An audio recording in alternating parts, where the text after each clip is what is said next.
Atlanta is probably in my top 5 favorite TV shows, and recently I felt like rewatching it to track and observe its evolution, because I hadn't seen a lot of the early episodes since they first came out. And on this rewatch, I thought, why not do a ranking of every single episode? There's 2 issues with this idea. 1, I like pretty much every single episode, so a lot of these positions will be interchangeable. And 2, each episode is so distinct that they're quite hard to compare, but this is mainly just an opportunity for me to speedrun through every thought in my brain about a show I love so dearly, and it's also an opportunity for you to roast my taste in the comments.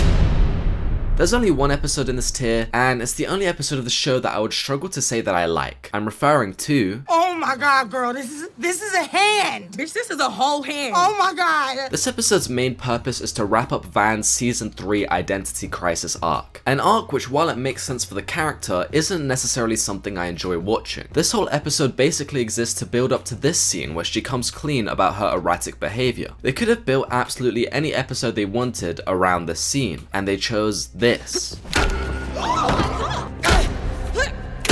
Atlanta is famously a weird show, but tonally this episode still feels out of place. And I don't really see why they went in this direction, except for the fact that they just could, because it's Atlanta. At the beginning of season 3, when we all came back, I remember writing down in front of everybody so we remembered. I was like, do what others cannot. I was like, we're the only show that can do this. Also, it's a very strange episode to place as the season finale. Nothing about it really feels conclusive except that end credit scene. You could maybe argue that because season 3 and 4 were written simultaneously, they're meant to be like the A and B side of the same story. If this episode was meant to be less of a finale and more a vessel to lead us into the following year, it also doesn't work. Maybe I'm just missing something here. But there's other episodes coming up that I also feel like I don't fully understand, yet they're higher because they're just less of a slog to sit through on a surface level. Either way, this episode still has many parts that I enjoy.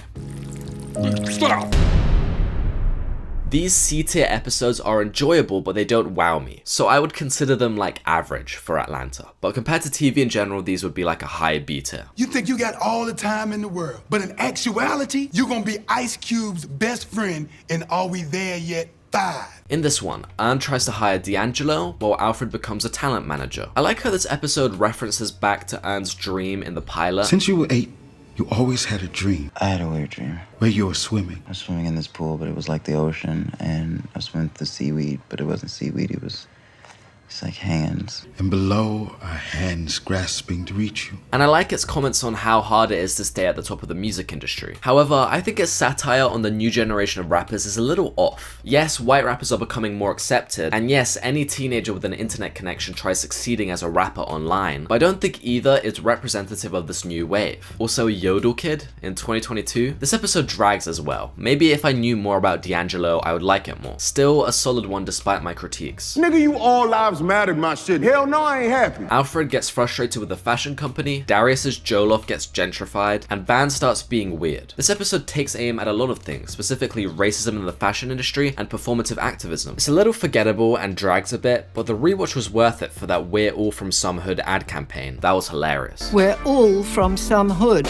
We're all from some hood. Some hood. I feel quite bad for Earn in season 3 because he becomes such a secondary to Paperboy. Out of the 6 non-anthology episodes in this season, Paperboy is the focus / the A-plot in 4 of them. Earn is only the star once, and even there he shares the A-plot with Alfred. I'm glad season 4 fixed that. Is that a meme depicting what happens to you or to Bay when they scroll through the DMs? Man, whatever. I got those likes. In Streisand effect, Paperboy tracks down a hater while Darius and Earn do sort of a trade-up challenge to get Earn some money. This episode brings us into Darius's world a bit, builds up his relationship with Earn, and shows that he's not just a comic relief, but actually someone with humanity. The episode does that effectively, while also giving us more sympathy for Earn's situation and satirizing the types of haters you get in the internet age. It's a solid episode, but not one I'd write home about. I always forget it exists for some reason. You look like an Instagram escort. You should be proud of that shit. In this episode, Van chiefs some keefs with an old wealthy friend, and then surprise, she has a drug test the following day. I barely remembered anything from this episode before my rewatch, and I must not have been paying attention the first time because there's so many moments in here that are now scarred in my brain forever. There's actually a lot that I like in this episode. I'm glad that Van got a moment to shine. You learn a lot about her and her relationship with Earn, which I enjoy. There were 2 things that stood out to me, one being the structure. The episode is sort of split into 2 distinct parts, which I liked. And and the directing was very unique and stylish. I learned that this was actually Donald Glover's first directing job. Great stuff, Donald. Also, I like the way it critiques the school system and how a woman's value is perceived. With all this praise, why is this episode so low? Just because it's gross, really. It would have been lower if it wasn't for that whiteface kid. There's something so powerful about that final shot. Oh, I should call the cops. Do not call the cops, please. This is the only episode of the show which focuses entirely on Earn's family bickering, and it's a good time. It's a fun exploration of characters and dynamics we rarely see. It gives the show a lot of interesting context. It's a nice satire of families, specifically ethnic ones, and Aunt Jeannie is a great one-off character. This episode is a little slow and could have built to a stronger conclusion, but it's still good. What she look like? She was fat and not interesting. The pilot and season 1 of Atlanta keeps it small scale and relatable, and actually focuses on being a comedy drama about a rapper and his manager in Atlanta, something the tail end of the show, for better or for worse, isn't. After rewatching this pilot, I realized that it does an amazing job at setting up the world, the characters, and the dynamics. A lot of the conflict seen here keeps building right the way through until the end of season 4. Then why don't you just say I love you? I love you. Do you think I just see you as Lottie's mom? Do you not realize how in love with you I am? I wonder whether making dreaming important in the show was something they've wanted to do since the pilot, or whether it's just a coincidence that's mentioned here. I had a weird dream. We the Migos. Yeah, the faux Migos. The Migos episode. Even though the Migos storyline is pretty fun and is an early example of how freaky this show can get, I much prefer the B-plot of this episode, where Van and Earn go on an expensive dinner, but Earn is just way too broke. What kind of a parking lot is this? Because it seems janky as hell. No, I ain't no parking lot. No, I found this vest over there at the Kroger Shopping Center. And this here's a lot safe. How much is it? $10. That's how much the valet costs. Well, $8. Oh, You learn a lot about their relationship here, and they're just so real and relatable. Those are two things that season 1 has so much more of than the rest of the show, a trait that really stuck out on rewatch. Also, who remembers Swift, a recurring side character in season 1? Apparently his actor went to jail or something, and then was wrongfully accused, I don't know. I don't really drink, we got bottles here for y'all though. Alfred and Darius hang out with Clark County, while Earn, because of his newly found wealth, decides to stunt on people for the first time in his life, and has the worst day ever. This is because him looking broke matters way more on the way he's treated than whether he's actually broke. I've realized now that pretty much every episode in this show is about the theme of the way you're perceived and how you create an identity for yourself. I like the start of this one. Baby, slide on the dick. You can do it all night. You can be my baby mama. You can't ever be my wife. And I like the ending. On your mark. Get set. Go. Also, Clark County is hilarious. I wish we could have seen more of him later on. This is where it starts getting hard, because I want to put all of these like top 20 or 25. I'm gonna have to split some hairs to put some lower. This school is awful.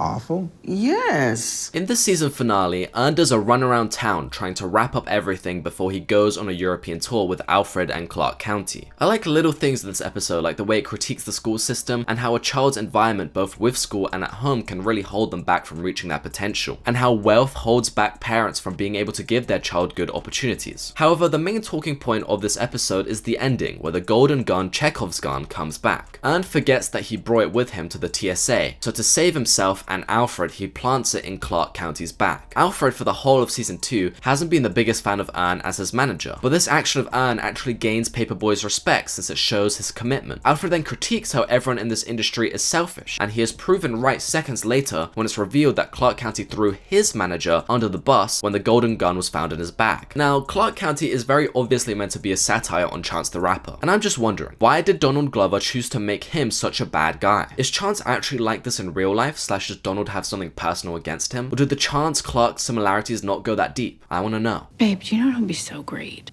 If Sebastian could become fluent in Mandarin. This is an anthology episode where a white boy's Caribbean nanny passes away and his parents take him to a funeral. This is quite a slow, somber one, but also an episode I think is pretty underrated. I find the cultural divide at this funeral quite funny. This dad is just the whitest guy ever. The parenting conflict and decision making throughout the whole episode was also quite compelling. And I like the irony of how this child grew so close to his nanny because his parents were always absent, but also the nanny was absent from her kids because she was always nannying. You'll be able to tell from the rest of this video that I'm not a hater of these anthology episodes the way a lot of people are. However, I do think it's fair to critique them for maybe being a little on the nose. Episodes with a main cast are story and comedy first, and the commentary is more subtextual, while most of these anthology episodes seem like their message is the forefront, which is maybe why they're not effective for some people. However, I do think they're a good opportunity for the writers to branch out and not let their storytelling be limited by the main cast. Y'all got Coke here, Coca-Cola? Coca-Cola.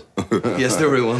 This episode is relatively tame, and for most of its runtime is about as close to light sitcom fun as Atlanta Season 3 gets, which isn't a bad thing. The storyline of Earn and Alfred getting prepared for a Paperboy concert, but blackface getting in the way climaxes beautifully. I can imagine some people finding the observational humor about Europeans here kind of trite, but as a European myself, I quite liked it. Oh, Gesundheit. I really wanted this to be higher, but the Van Darius Tupac storyline didn't really hook me in. However, I do think it created a nice tonal contrast to the main plot, and it's quite important since the suicide here likely started Van's Season 3 insanity. I'm not a bad guy. I actually love Christ, which is why I want to sing this new single. In this episode, Alfred beefs with Black Justin Bieber, Anne has some success with networking, and Darius shoots pictures of dogs. It's an early example of Atlanta just being different and doing what they feel like doing, and it's an interesting exploration of how rappers are less respected than pop artists, and whether Justin Bieber being black would change the way we look at him. This episode's premise and Season 1 in general feels kind of dated now, because it's just so mid-2010s. I don't have an issue with that though. I think it's good when a piece of media is present in the moment rather than trying to be timeless. I like how every time a fake song is used in the show, it's very obviously made by Childish Gambino because of the voice.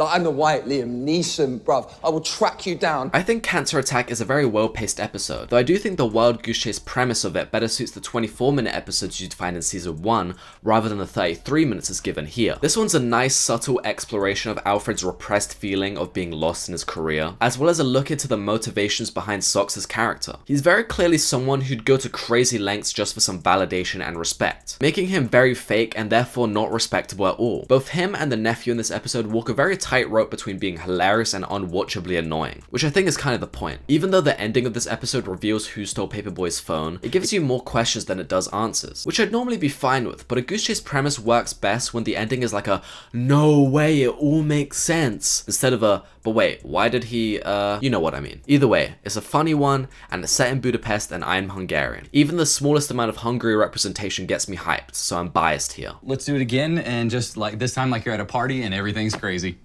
Tracy gets Anne into credit card scamming, while Paperboy goes about his day having weird fan encounters. It's kind of hard writing a one-sentence synopsis for this episode, because it's really just these characters having funny little moments throughout their day, rather than there being one overarching story. I like how Darius and Alfred had beef in the previous episode, but now they're seemingly over it and it's just never explained what the beef was. I realize now that the show's many characters that are hilarious yet so annoying, and Tracy is probably the best within that category. My favorite part of this episode is definitely the acoustic Paperboy cover and the Clark County ad. I just love Devion. Bitch, I love him too! Van attends a party hosted by Drake. People often don't like this one, but I don't get it. I think it's fun, and it shows a different side of Atlanta with its all-female cast. Also, I didn't even realize until now that the girl from the Season 3 finale is the girl from here. I read an interesting observation about how this episode is meant to be a mirror of the Teddy Perkins episode, which came right before. In that one, it's an ex-celebrity musician alone in their mansion, while this is about a current celebrity musician who has a whole mansion filled with people, but they choose not to be there.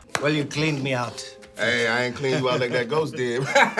This episode is about a British billionaire party where the gang splits up and each encounter white shenanigans. Every storyline in this is pretty equally entertaining for me, though if I had to pick a low light, it would be the one where Sox gets introduced and gets offended on behalf of Darius due to a racist exchange. I find its commentary a little heavy-handed, but it's probably the funniest storyline from this episode. If I had to pick a standout, I would say the titular old man in the tree storyline, where Alfred encounters Fernando, a freaky culture vulture. That plotline climaxes really well and probably has a lot of symbolism which I don't fully get yet. By the way, it may have been changed, but the last time I watched this, Disney Plus's subtitles for the British slang was hilariously wrong. If my mama's crazy, what's your mama?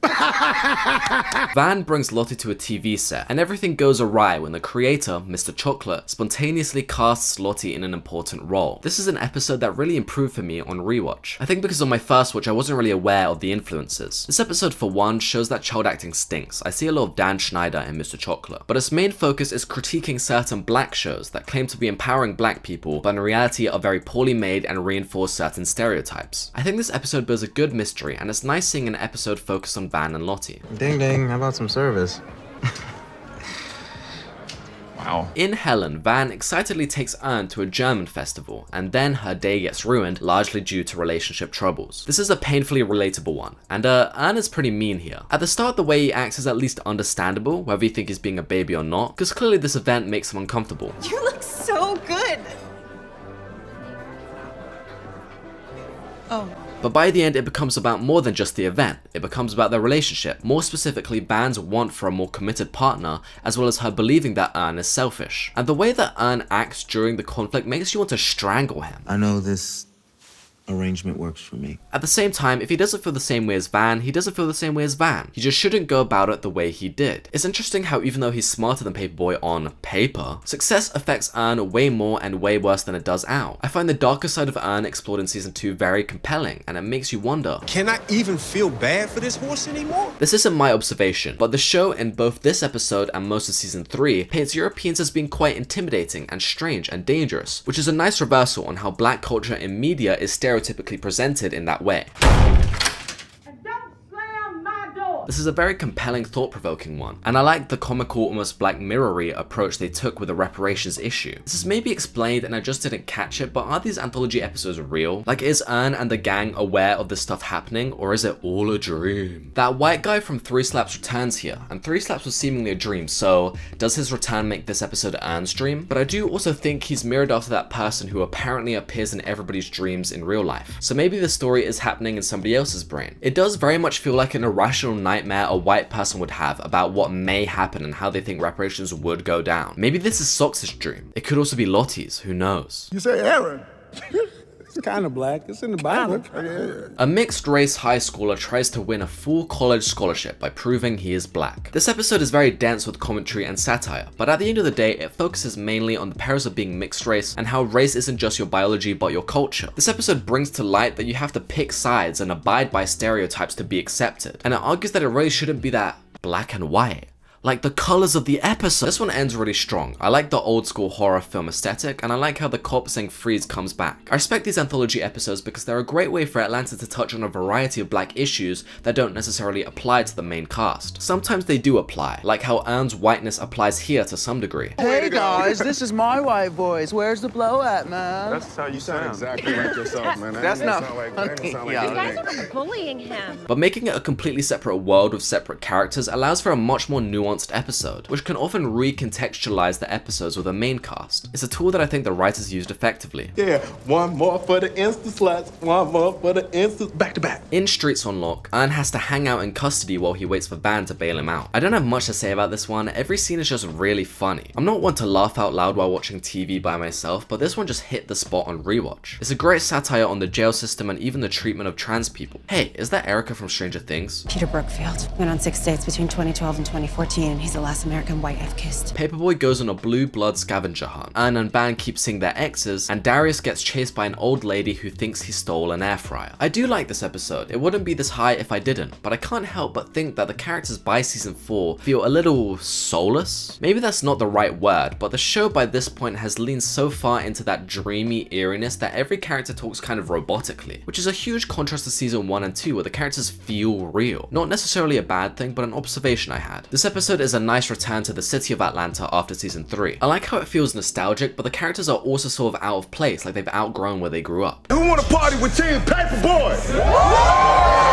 In this episode, Ern tails a guy who owns him money, and Paperboy tries gaining the respect of strangers. I love the way this one spirals out of control in a humorous way, and there's so many funny little things in it, like the secret door, or the subtitles, obviously the invisible car, and the fact that Paperboy is a fan of the Mozart movie. Could have stayed at home and finished Amadeus and had a better time, man. I also like how Quite a Light episode ends with a real reality check, where Paperboy reflects on how he acts and why he has the reputation he does. The horse is farted!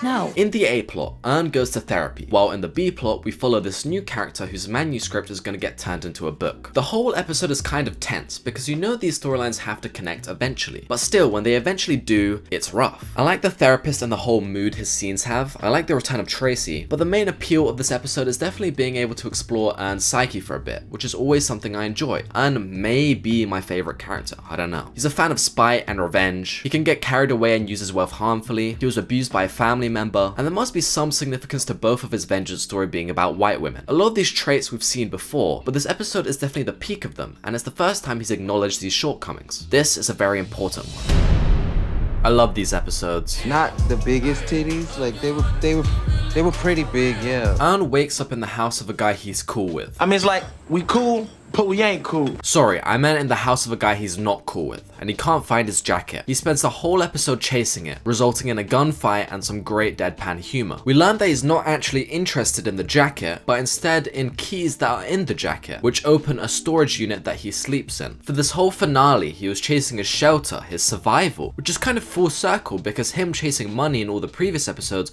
were for the exact same reason. However, for the first time ever, money actually falls into Yawn's lap at the end of this episode. Alfred finally comes through with Yawn's 5% cut. This gives him and us hope that the second season will be more promising for him. However, still, he chooses to give most of his money to Van and then sleeps in the storage unit, because that's just the type of guy he is. Powerful. Well, I'll just let fate take care of it. I'll pay for it, man. Damn, just move. Thank you, fate. Alfred takes some Nepalese space cakes in Amsterdam and hallucinates. This episode is an opportunity to explore what's going on in the mind of Atlanta's most closed-off character. He's scared of cancellation, he's scared of the future of his career, and he's scared of whether Yawn was the right choice as a manager. Who owns my masters? You do. Turns out Yawn was the right choice. Oh yes, also the probably completely imagined character of Lorraine is named after Alfred's dead mother. Maybe he's still not over her death. To be honest, a lot of this episode I still don't fully understand. Like, I still don't get the significance of the goofy hat. And it makes me wonder, does every weird thing in Atlanta have intended meaning? And if not, if it's just a random weird thing, does it not having intended meaning make it less in any way if it still left an effect on you? Atlanta is a show where I feel like people, including me in this video, try too hard to uncover the truth behind each episode, when in reality, since day one, it's been using its weirdness to evoke a feeling that cannot be put into words, or even meaning sometimes. By the way, Liam Neeson was the perfect cameo for this. And the only people who got time are dead. In this episode, Alfred takes a strange, scary journey through the woods after a group of supposed fans mug him. This whole episode is a transformative experience for Alfred. For the majority of season 2, he believes that he's still just a chill, regular guy from Atlanta who just happens to be a semi-successful rapper. However, gradually and subtly, the season picks away at him and shows that those two sides cannot coexist, like how he gets robbed by his drug dealer in episode 2. This woods experience makes him embrace the fact that his life is no longer normal and he has to adjust. I can completely understand why this may be somebody's favorite episode, but for me there are others that hit a bit more personal. Put some extra fries in there. Take them out. Just don't eat them, damn! In Teddy Perkins, Darius goes to pick up a piano. This is probably the most important episode of Atlanta because it's by far season 2's most experimental, and its critical success showed to the creators that for season 3 and 4 they can really do whatever they want. This episode does a great job at building tension, and it's a good satire of Michael Jackson, and just generally the consequences of parents robbing their children of their childhoods. I saw somewhere a theory of how every episode of season 2, the robbing season, in some way features somebody robbing somebody else of something. I felt it was kind of a reach, but if that was intentional, very cool, Atlanta writers. I think the question on many people's minds right now is, why is this not number 1? Or at least top 5, or at least top 10? Hey, this is my list, and I can't help liking what I like. I see and understand why this episode is so great, but would I say that I personally like it more than anything I have above it? Probably not. Its vibes are just not for me. But still 13th, because come on. Great performances all around, especially from Donald. Also, this was probably Darius at his most sober. Hey, what's up, man? Chilling, man, chilling. Season 2, 3, and 4 each have episodes where Paperboy just has a rough time, and this, strangely, is maybe my favorite of those. I like how the first 2/3 of this episode are very chill and peaceful, then suddenly all the moving parts blow up at once. I genuinely believed Alfred was gonna die here, and what I find interesting is that Alfred didn't really learn his lesson. This hog is clearly a symbol for his apathy throughout the series, and with any other show, this sort of near-death experience at the end of the final season would teach the character something and complete their arc. But no, he just goes back to being closed off. I'm gonna cut myself off here to say that I'm an idiot, and I didn't think to look up the meaning of this episode's title until I started editing, and basically it explains my confusion completely. It's inspired by this Andrew Wyeth painting. The woman in it is a neighbor of Andrew Wyeth who couldn't walk since a very young age but refused to use a wheelchair. The painting is meant to convey how her life is seemingly hopeless, but in reality to her, it's a grand conquest and she doesn't want to change. Sound familiar? a little Kanye being passionate, but I do know what you mean. Anne and Van camp with Lottie for her 6th birthday. I can imagine why some people would think this is a little too high. It's not one of the show's epic, iconic episodes, but there's something about the mood of this one that is just so enveloping. I think this episode is season 4's biggest return to the authentic portrayal of relationships that season 1 had, and I love the way it subverts expectations. For my whole first watch of this, I was expecting something terrible to happen, but it's by far the chillest episode of the season. Also, it's one of those episodes where a rewatch reframes the whole experience, because we learn near the end of the episode that the camping trip setting was mainly chosen by Anne because he wants to ask Van to stay with him in an intimate environment. If you then rewatch the whole episode from the start with that knowledge, every decision of Anne's hints at that agenda of his. Why are you wearing a cape? He a magician, how am I supposed to know? Alfred wants a haircut, but before it's finished, his barber, Bibby, has to run errands, and he convinces Al to accompany him. A lot of people will consider this Atlanta's most hilarious episode, but also a lot of people will consider it too irritating to get through. I completely understand why someone would think the latter, and occasionally I slip into that line of thinking, but at the end of the day, this is such a classic. I love how Alfred for the whole show, but especially in Barbershop, is in a constant state of frustration and complacency, yet he never really explodes or anything. He remains polite and tolerant, which is an interesting and very real and funny emotional conflict everyone goes through. So Bibby is just perfectly acted and written. I almost put this episode a little lower because I think the premise drags on slightly, but the ending is just so perfect. The most powerful revenge Alfred can do against Bibby is not anything physical or criminal or anything like that. He just swaps to a different barber. Seemingly, he has won, but then he realizes it just doesn't feel the same. Love it. Do you know why you're here today, Alfred? Racism. Not everybody's gonna like him. This is a flashback episode to when Anne and Alfred were teenagers, and it centers around the fact that Anne's new FUBU shirt could be fake. This episode initially is a wonderful blend of being nostalgic, but also depicting the more annoying sides of being middle school and early high school age. And then, if you remember, the end of this episode takes a dark turn, and that final 5 minutes ends up being so painful and miserable to sit through. I love this one because of that strong reaction I have, and also because every single child actor in this is so good, especially the ones who play Anne and Alfred. They're such good reflections of their older selves. Just get me out of here. I don't want to be. Anne and Van attend a Juneteenth party hosted by one of Van's upper class friends. They then choose to lie about their relationship for some social clout. Anne said it best himself. This party feels like if Spike Lee directed Eyes Wide Shut. And if the episode was only about these painfully cringe social interactions, then it would still be pretty high. The white husband obsessed with African American culture is great. But in reality, this episode is really about love. There's a real gut punch moment where Anne praises Van a lot, and she's like, damn, this guy is great. But then he ends it by saying, I don't think I could even look at another woman. When she literally picked him up from another girl's house at the start of the episode. You're mean. But then, after chatting with her wealthy friend about love, she realizes that despite his flaws, Anne really gets Van, and their connection is special. So the episode ends with,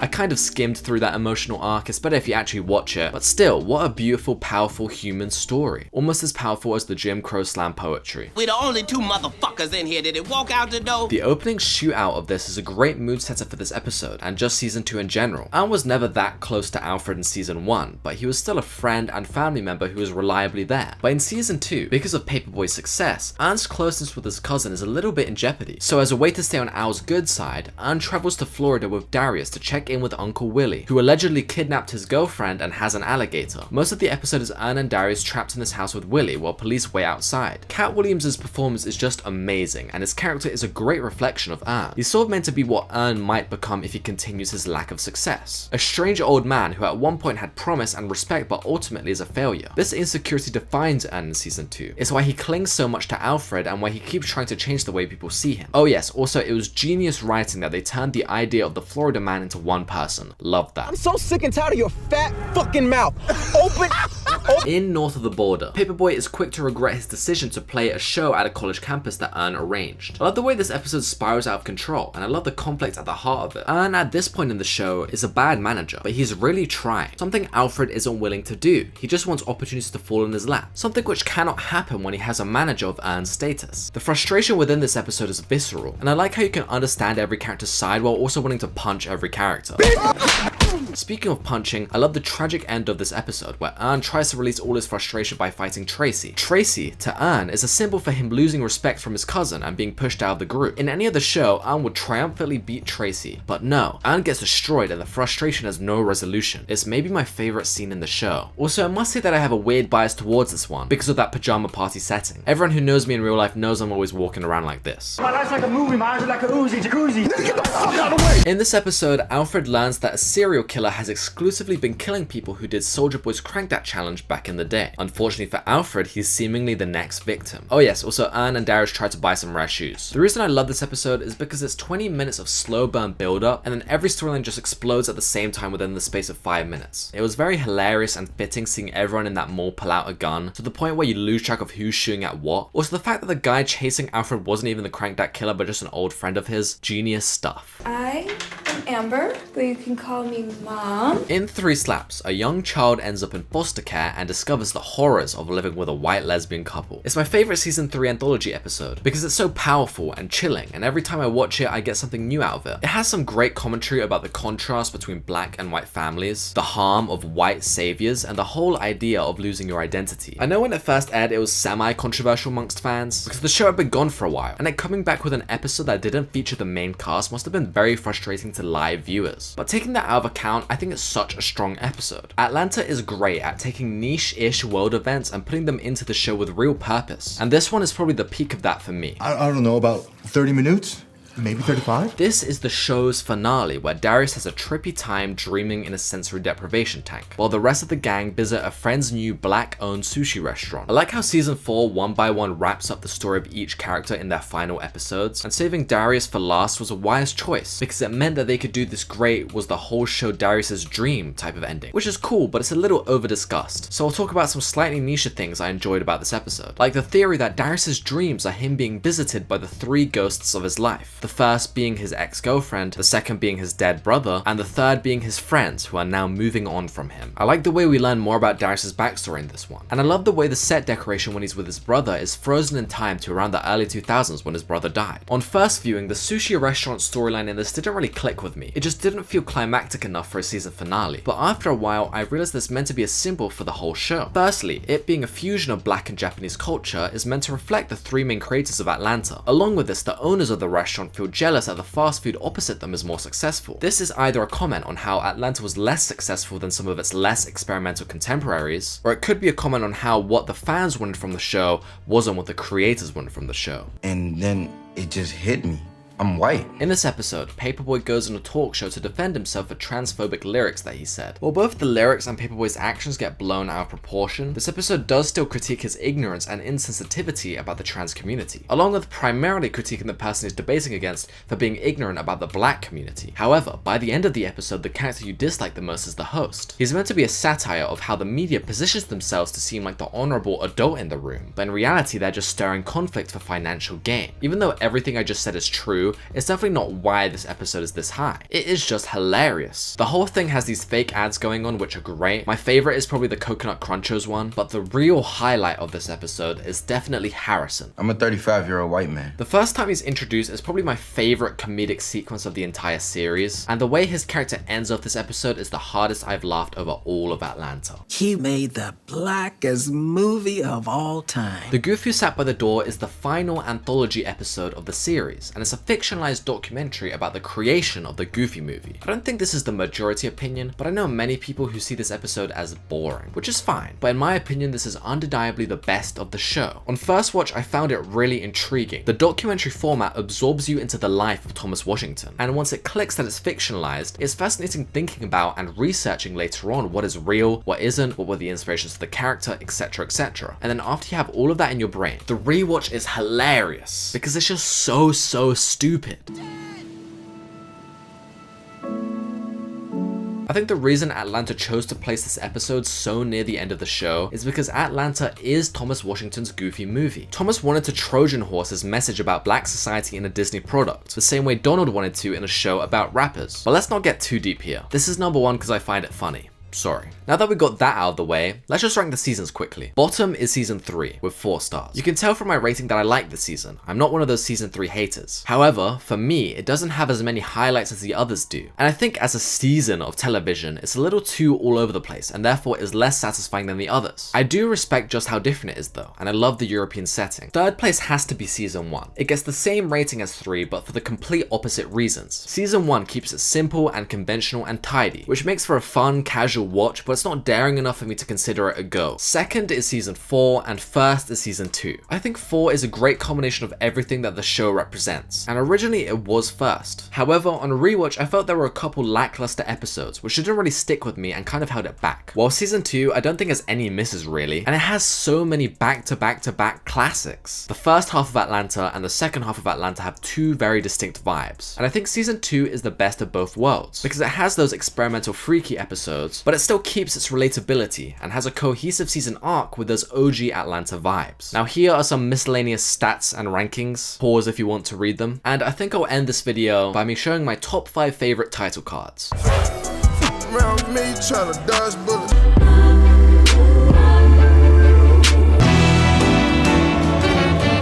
Okay, shit, I just woke up in an animal. Thanks for watching.